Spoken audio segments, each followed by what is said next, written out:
Just got off the phone with Pete Antico. LA is doing a protest tomorrow morning. They're expecting a ton of people. Supposedly there's one in New York tomorrow morning. We'll see who shows up. It's very difficult to get a lot of people anywhere. I want to change the game and do a coast-to-coast, independent, virtual protest. I just want to show you what's going on in LA right now. So there's a lot more. It's a better showing in LA. Seems we got a lot of people there, but we all are here and we all show vote no. We think I can add more than one. I will open my mouth. I agree with you. I'm not just listening. I hear what you're saying. Thank you so much. We appreciate it. Pete, let's go to Pete and hear what you have to say. What's going on in LA? The board members as they come in. And the bottom line is any board member who votes yes on this contract isn't, in my opinion, a unionist. He's violating Title V of the Landrum-Griffin Act, which states that all national board members and the executive branch has to look out for the best interests of the members first and foremost. And they're not doing it by gutting portal, something that a clause that's been in our contracts for over 40 years that could cost us over $40 million per year, and also gut our pension and health contributions because they work on a subsidization basis. So this is unconscionable. And for leadership to do this, they're just unaware of the contracts. Some of the board members that were negotiating actually didn't even know our rule existed. To have such uneducated board members is dangerous, and nobody should serve on our board that isn't educated or doesn't have a vested pension because we have amateurs working for us. Thanks. That's it. And we could use technology to bring the power back to the people. Did you hear what happened in France? At the Cannes Film Festival, they showed a movie that was produced by Netflix and they all booed. They had to stop the movie because the French aren't down with that nonsense. How can the French people be standing tall? And French are getting down like that, and here we are. We can't even be like, stop. You know, no one's ready to fight. I'll tell you because right now. the SAG membership is under the misconception that the union is here to fight for us. That the first time you realize that the union is not here to fight for us, then reality will set in. Well, we're very committed to our cause, and with us, you know, it's like we're not acting like we're jumping off a bridge. We're jumping off a bridge. We're not acting like we're getting hit by a car. We're getting hit by a car. So our issues are very, very real to us. Well, one of the things is we got to get rid of career politicians at SAG-AFTRA. And they'll be having a full pension at 55 at a higher cap and rate than we will, but we have to work till at least 65 for a portion of that while completely beating up our bodies. Apparently, we got into the wrong business with SAG-AFTRA. Right, we should have been employees of it. Apparently so. It's our money and it's your money, and it's going to be spent the way that you want it. It hasn't been. It's going to the employees. Yeah. That's another conversation for another day. It's the same old people singing the same old song. I get 54 cents instead of 1,000. It's probably about what Yeah, we should now have. I'm going to get $1.62. That's an increase. Minimal. $1.62.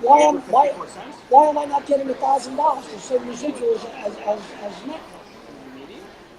My God, they're making the same money. Amazon, Hulu, and They're making more money because they're producing it for a lot less. And we've got to come together and make sure that they understand that their days are numbered if they don't do what they're supposed to do. Now, there's one thing that I want to tell you legally. If this national board wants to vote this contract up, they're liable under the provisions of the LMRDA because they're obligated by law to look out for the best interest of the members first and foremost. And if they don't do so, if they gut a contract that costs us our pension plan and our health premiums to raise and a potential reorganization of our plan, they all should be filed against. And if they vote it up, I believe that every member in this union should file formal complaints, LMRDA complaints, against every board member that voted it up, because it does not protect the best interests of us, not financially and not safety-wise. The entire stunt community got to get 10-hour turnarounds. People will die. That's unacceptable, and it shouldn't happen. So if this happens, I want to go on the polite offensive and hold people accountable for their actions. Yeah, Pete. People seem to have merged and unite for the wrong kind of strength. We're fighting the wrong people. That they're outmaneuvering us instead of our negotiating partners at the AMPTP. That is the wrong. Thank you for supporting the real pit bulls like Pete Antico as well.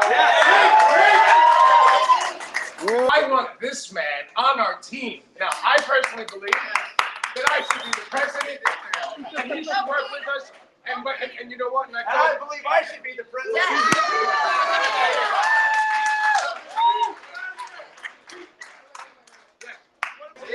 I'm running for president of the New York Screen Actors Guild. I can't stand the people we have in office.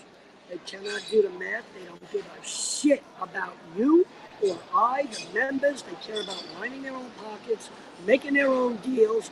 Vote them out. Get our residuals. Get background up. Vote those bastards out. Vote for Pete Antico. Vote for me. Vote for Billy Lake and get them out. I'm Billy Lake. I'm running for local and national board, SAG-AFTRA, and we have to get Pete Antico in to change the philosophy, bring back the exclusivity to this union. He's big on fiscal responsibility.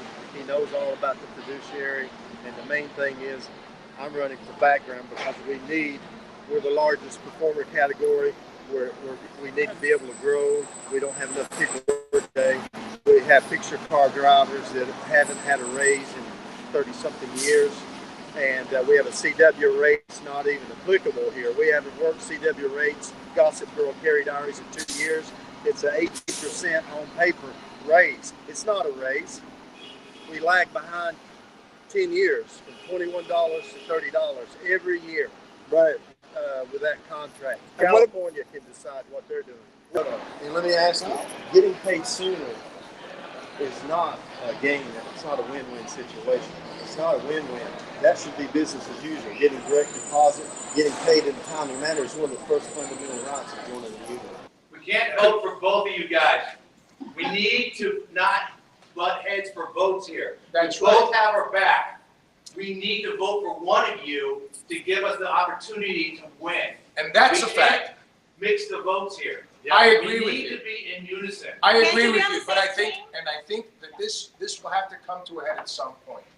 I'm willing to invite. Some point has to be now because we don't have enough votes amongst us for two candidates. We need one. The problem or the issues are that I've been uncovering malfeasance, including the $756,000 misappropriation with Robin Riker and Cupid Hayes, also on Membership First. The three of us have been filing complaints for the last 2.5 years, me for the last 6, including AFTRA's fiasco where they sued JP Morgan Chase for $500 million with 2 of their pensions for squandering their pension funds. We've got more board members showing up. Good morning. Please vote portal, vote no. Please vote no on this contract. Performers. That they've seen everything that's gone on and they've held back from doing anything to basically let the other party run us into the ground. How dare he? I have been a member for 25 years and seen the decline of our union, and I feel nauseous that he said that. He says that Pete Antico could get 15,000 votes, he'd step down. I think he ought to step down now.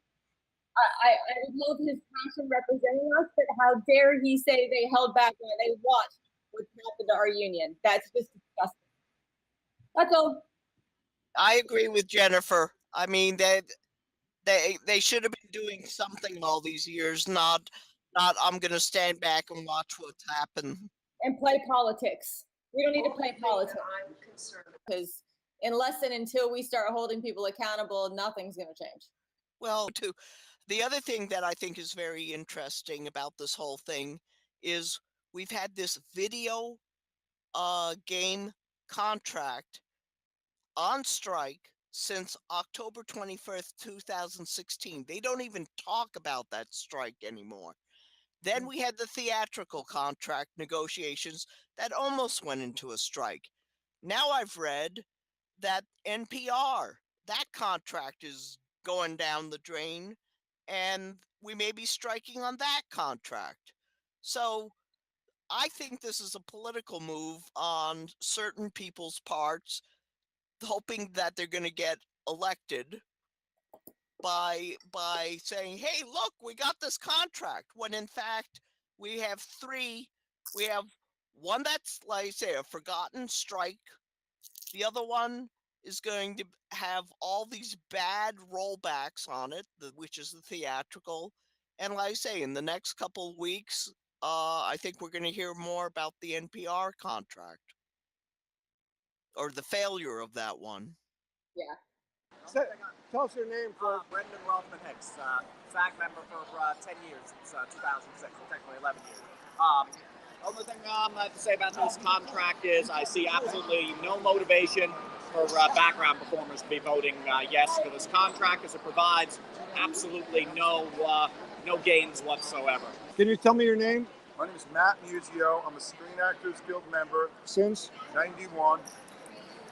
92 actually. It took me a year to raise the money to join. But no, this is incredible. There has to be reps that are going to fight for the actor, not fight for the producer, fight for the actor, like and not from the ground, but from the bottom up, from across the board, top A-listers to the people that are going out and doing extra work. But we can't have the reps have the extras work against the people in the middle or the people in the top. Right now, the top is working with the top, and we're getting screwed. As learned from this gentleman right here, he's very informative, and he should be a rep as well as Pat Walsh and Billy Lake. Billy, yes, Billy Lake is fantastic. Now, what's your call for president? Any of you guys run for Pat Walsh? I'm not running for president. We got Eastside Morales or Peter Antico? Peter Antico, all the way. Eastside's an old hat. That's an old system. It helps the stars, but it doesn't help them. The mid-level actors and the people trying to break in, it doesn't help them at all. He has an old testament of how the system should be run. So I'm with the new minds, the new energy. My hat's off to Pat Walsh for bringing everybody together using this great technology. It's amazing to see how many people are coming out to rally together and support the no vote. We definitely need to ensure that we get the right people in office that are looking to facilitate change and do what's right by us. I think Pete Antico is one of those people. My name is Jeremy Sample. I'm also running for National Board, and I definitely am in alignment with Pete and his ideals on truth and transparency. So there it is, guys. The first coast-to-coast live virtual protest. Coast to coast, we have people in Atlanta, we have people in LA, we have people in New York, we have people in upstate New York, we have people on Facebook, we have people on many other social medias, Periscope, Twitter, whatever. We had the conversation going. Let's continue the conversation and let's fight for each other. And let's elect people that are going to represent our best interests. This is Pat Walsh. Thanks for your time. I'm running for the board, national board member. Please vote for me. Please vote for strong negotiators, strong, ethical human beings. That's what we need. Fight the good fight. Signing off.